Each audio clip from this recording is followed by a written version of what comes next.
doing a Blu-ray review. Yeah, a Blu-ray review. John Carpenter, Prince of Darkness. We're gonna talk about it right here in Horror and Coffee. Let's go.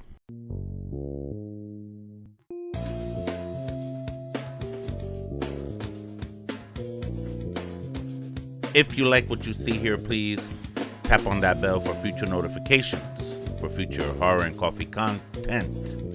And please consider subscribing. If you're into horror movies, if you like coffee, then this channel is for you. It's Horror and Coffee, getting to about 10 years of its existence. Kind of lost in the algorithm throughout the years. Nothing big. We're not Jeremy Johns. We're not Chris Duckham. We're not any of those guys.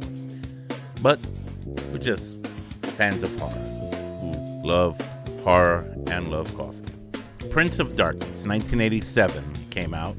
I was a senior in high school, and I remember going to the movies for this one. And I loved it when I went to the movies to see it, and I think I liked it simply because John Carpenter was the director and he made the music. Him and Alan Howarth. Of course, him and Alan Howarth musically have collaborated with other films that he's done, like Halloween 2, Halloween 3, They Live, stuff like that. Christine, I believe. When a John Carpenter movie, a new one would come out during that time period, I would definitely run to the theater to check it out. Heck, if John Carpenter were to direct a new movie now, I'd still go. Well, I don't know if I'd go to the theater, but Prince of Darkness came out in 1987. This is the Scream Factory Blu-ray edition. Has a sleeve. You just pull it out, and there it is in 4K. Right? Well, it's in 4K. Right? Everybody's going 4K here. And then when you open it, you have both renditions. You both have the let me turn this around so you can see. You have the Blu-ray version right here and the 4K version right here. And I saw the 4K version a few nights ago. I haven't seen this movie in years, like with a capital Y. I can't remember the last time I actually saw it, to be honest with you. I knew I had a copy of it on VHS somewhere, but aside from that, it's been a long, long time. As I'm holding this copy, as I'm looking at it, and as I remember a few nights ago when I saw it, I remember certain things. I'm trying to be nice here. This movie, in my opinion, doesn't hold up to the times. Not the way Halloween did, or Halloween 3. Granted, you could tell the dated measure of those films too. But when you see this one, it's kind of like I when I was watching it on my TV screen, I started sensing some cheese starting to flow out of it. Now, what's the story about? If you don't know, I'm not gonna spoil anything for you, but let me let you know a couple of things. It's like an end times kind of scenario regarding the devil, or in the movie what they refer to as the father of the devil. I mean, we always talk about the son of the devil, but the father of the devil, really? Anyway, so this group of college students, I guess they're trying to do this for extra credit or something, go to this church that's been secretly hiding a terrible secret for millennia, where a priest had recently died, but he had a special key. Donald Pleasance, God rest his soul, is in this movie, and he has the key, so he finds this place. He reaches out to the college professor, who is a professor of physics and philosophy and all this deep stuff, to help him put a stop to what's starting to happen in the moon. In the stars, you keep seeing like the moon and the sun in the sky, and people are starting to change locally in the area. A lot of the homeless people are starting to act funny. There's actually an appearance by the famous rocker Alice Cooper. He plays one of the homeless people in there. It's pretty cool to see him there. It was great. As what they do is they bring in the college people. They set up the equipment in the church to try to form the readings around this, what looks like a tabernacle of sorts, kind of like an altar, but instead of a tabernacle or whatever, there's this big giant glass tank that is holding this liquid green thing. Apparently, because they were tampering with it, it gets out sooner than expected and starts possessing. I'm gonna use the quotes right there because that's a very loose term in this film. I don't know if possession is the right word. Students that are in there and they start attacking the ones that haven't been affected yet. And they're like trying to like put a stop to it. This movie is an attempt to kind of mix science with faith. There's a lot of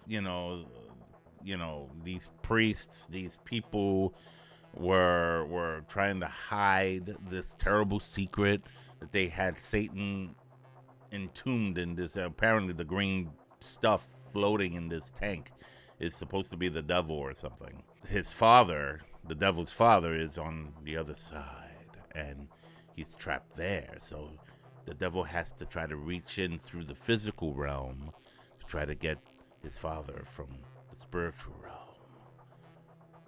Yeah, and then they go through this process of very scary stuff. I mean, when you see it, it's good. I like how they shot it. Actually, I thought John Carpenter did a great job with it.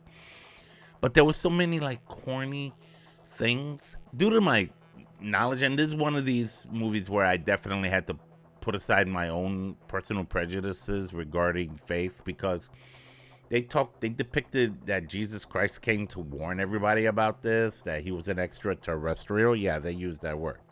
And it's hard for me to picture Jesus as, So they kill him, but his followers kept the secret, and then they kept it even from the Vatican. The Vatican didn't know, and all this stuff. And Donald Pleasance, as the priest, is like, I feel so betrayed. It was so weird. I wasn't too keen on it, but as a movie critic, I had to pull aside my personal bias about that and be like, okay, let's keep rolling with this. So I rode with it, and the best part, and I forgot this, the best part of the movie to me is that when you watch this, you're gonna see some kind of there's certain people in the amongst the college students that are having dreams, and they're all having the same dream, and it's outside the church. This broadcast, it looks like a broadcast image of the front of the church, the door opening, and something big and hooded and creepy starting to emerge from it. And I like that. That's really what made the movie for me, because there was such a foreboding evil there. Shake anybody in their sleep, if you were dreaming that, to be honest with you. So I actually appreciated that part. So as far as the scare tactics in this film, it's there. You get jumps and you get crazy gory moments, and you also get these creepy monster moments as the demon or the liquid devil or whatever that green crap is starts to like infect everybody like a virus throughout the thing, and they try to fight it off. And it reminded me, do you want to know something? It reminded me of another John Carpenter movie, The Fog. It was almost that they were trapped in a place and they were surrounded by all this stuff, the ghosts. So same way here, they were trapped in this church. Oh yeah, it's a church too in the fog, and they're being, they're trying to figure out how to defeat the liquid devil people. I don't know. It's pretty cool. It's a very unique story. I can't front. I liked it. This movie I bought this as a 4K. Oh, by the way, the 4K transition into 4K on this, not very good. I was watching it and I was like, ew. I thought 4K was supposed to make this look better. It feels like I'm just still watching it on DVD or something even. Maybe it looks better on the Blu-ray. I should try that out. What would I give this movie for a horror and coffee rating? Years ago, I would have given it 5, but I'm not doing that because I'm older now and I guess I've become grouchier. So I'm giving it 3. I'm giving it 3 coffee cups.